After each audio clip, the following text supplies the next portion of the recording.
नमस्कार साथियों।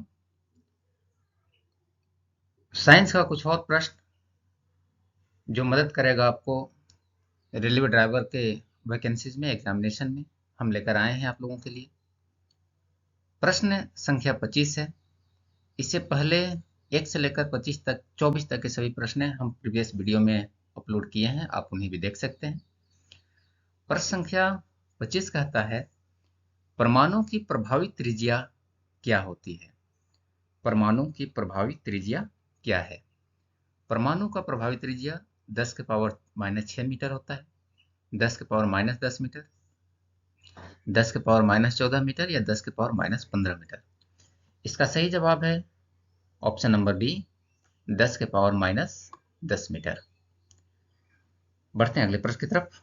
यूरेनियम 235 के नाभिक में कितने प्रोटॉन या इलेक्ट्रॉन होते हैं? ऑप्शन आपके पास दिया गया है। 235 प्रोटॉन होते हैं, 235 न्यूट्रॉन होते हैं, 235 इलेक्ट्रॉन होते हैं, या प्रोटॉन और न्यूट्रॉनों की संख्या बल 235 होती है। यूरेनियम 235 में, जैसा नाम से स्पष्ट है, 235 है, इसका मतलब कि उसमें प्रोटॉन और न्यूट्रॉन दोनों की संख्या 235 होती है।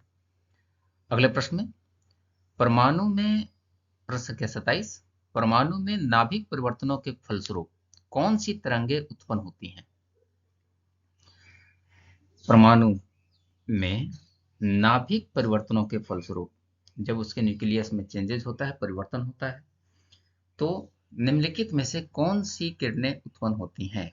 औरक्त किरणें, इंफ्रारेड रेज, प्रकाश तरंगें लाइट रेज, एक्स किरणें या गामा किरणें? गामा किरणें इसका सही जवाब है। परमाणु के नाभिक परिवर्तनों के फलस्वरूप उत्पन्न होने वाली किरणों को हम गामा किरण कहते हैं। अगले प्रश्न की तरफ बढ़ें। खगोलीय दूरी का मात्रक क्या है? खगोलीय दूरी, एस्ट्रोनॉमिकल डिस्टेंस, जैसे दो ग्रहों के बीच का दूरी हम लोग नापते हैं, उसे किस में मापा जाता है? एंगस्ट्रम में, किलोमीटर में, समुद्री मील में, या फिर प्रकाश वर्ष में, लाइट ईयर में? दो खगोलीय पिंडों के बीच का दूरी हम लोग प्रकाश वर्ष के रूप में मापते हैं। बढ़ते हैं अगले प्रश्न में। सूर्य के अलावा पृथ्वी के निकटतम तारे से प्रकाश को पृथ्वी तक आने में कितना समय लगता है? सूर्य हमारा सबसे निकटतम तारा है। इसके अलावा जो निकटतम तारा है, वहां से पृथ्वी तक आने में प्रकाश को कितना समय लगता है? 4.2 सेकंड, 42 सेकंड, जो कि होगा ही नहीं। प्रकाश वर्ष के रूप में हमें समय वहां लगता है 4.2 वर्ष या 42 वर्ष। इसका सही जवाब है 4.2 वर्ष। निकटतम तारा से पृथ्वी तक आने में लगने वाला प्रकाश को समय 4.2 वर्ष है। प्रश्न संख्या 30 कहता है, समुद्र में डूबी वस्तुओं का पता लगाने के लिए हम लोग किस उपकरण का इस्तेमाल करते हैं?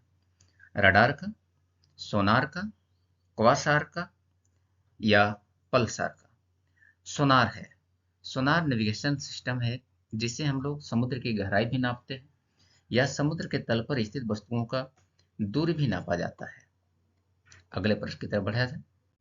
प्रश्न संख्या 31 है, निम्नलिखित में से कौन सा पदार्थ भारी मशीनों में स्नेहक के रूप में प्रयुक्त किया जाता है?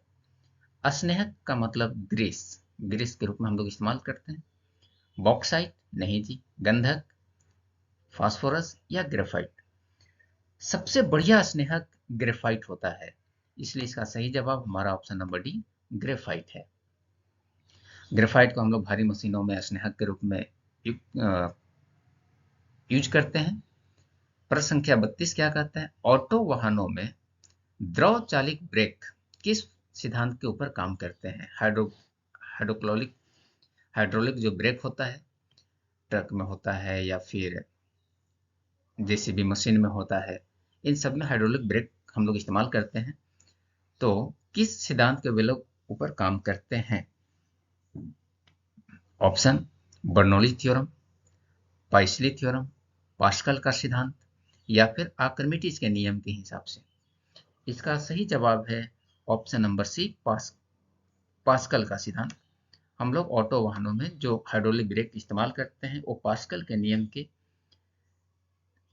ऊपर स्थित होता है, निर्भर करता है। प्रश्न संख्या 33, डॉक्टर के द्वारा रोगी व्यक्ति के पेट की आंतरिक परीक्षा हेतु प्रयुक्त अंतर्देशीय इंडोस्कोप प्रकाश के किस नियम पर निर्भर करता है? डॉक्टर, हम लोग इंडोस्कोपी कराते हैं। इंडोस्कोपी कौन सा प्रकाश का किस नियम पर आधारित है, ये हमसे पूछा जा रहा है। परावर्तन का नियम, प्रकीर्णन का नियम, अपवर्तन का नियम या पूर्ण आंतरिक परावर्तन का नियम? इसका सही जवाब है पूर्ण आंतरिक परिवर्तन का नियम, डी। इंडोस्कोपी हमें पूर्ण आंतरिक परिवर्तन के नियम पर आधारित है। अगला प्रश्न संख्या 34 है। यहां पूछा जा रहा है एसी को डीसी में परिवर्तन करने की युक्ति क्या है, उपकरण क्या है? किस मशीन के द्वारा हम एसी करंट को डीसी करंट में बदल पाते हैं? ट्रांसफार्मर, रेक्टिफायर, प्रेरण कुंडली या डायनेमो? रेक्टिफायर की मदद से हम एसी करंट को डीसी करंट में बदल पाते हैं। ऑप्शन नंबर बी हमारा सही जवाब है। Option number B, rectifier. बढ़ते हैं अगले प्रश्न में। प्रकाश के वेग की तुलना में रेडियो तरंगों का वेग, प्रकाश के वेग की तुलना में रेडियो तरंगों का वेग क्या होता है?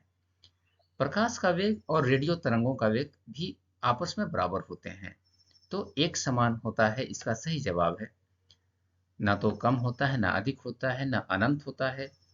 रेडियो तरंगे और प्रकाश वेग, लाइट वेव, रेडियो वेव और लाइट वेव दोनों का वेग एक समान होता है। बढ़ते हैं अगले प्रश्न में। निम्नलिखित में से कौन सा जोड़ा कण प्रतिकण है? कण प्रतिकण है। कण का टुकड़ा होता है प्रतिकण, कौन सा जोड़ा है? प्रोटॉन, न्यूट्रॉन जो न्यूक्लियस में रहते हैं, फोटोन, इलेक्ट्रॉन, फोटोन प्रकाश का एक छोटा सा रूप है, इलेक्ट्रॉन और पॉजिट्रॉन, न्यूट्रॉन, न्यूट्रिनो और न्यूट्रॉन।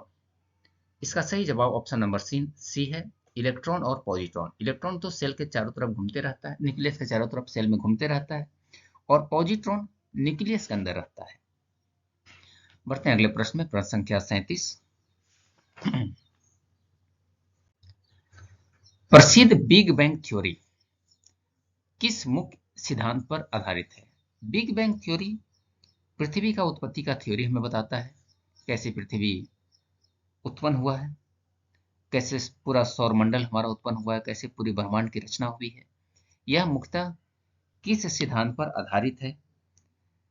जीमोंट प्रभाव, डॉपलर प्रभाव, डी ब्रोगली प्रमेय या उष्मागतिकी के सिद्धांत?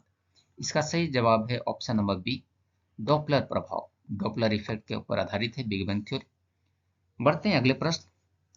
कोबाल्ट 60 से कौन सी किरणें निकलती हैं? कोबाल्ट 60 से कौन सी किरणें निकलती हैं? एक्सरे, बीटा रे, गामा रे या सभी? ऑप्शन नंबर बी इसका सही जवाब है, गामा रे। न्यूक्लियस से,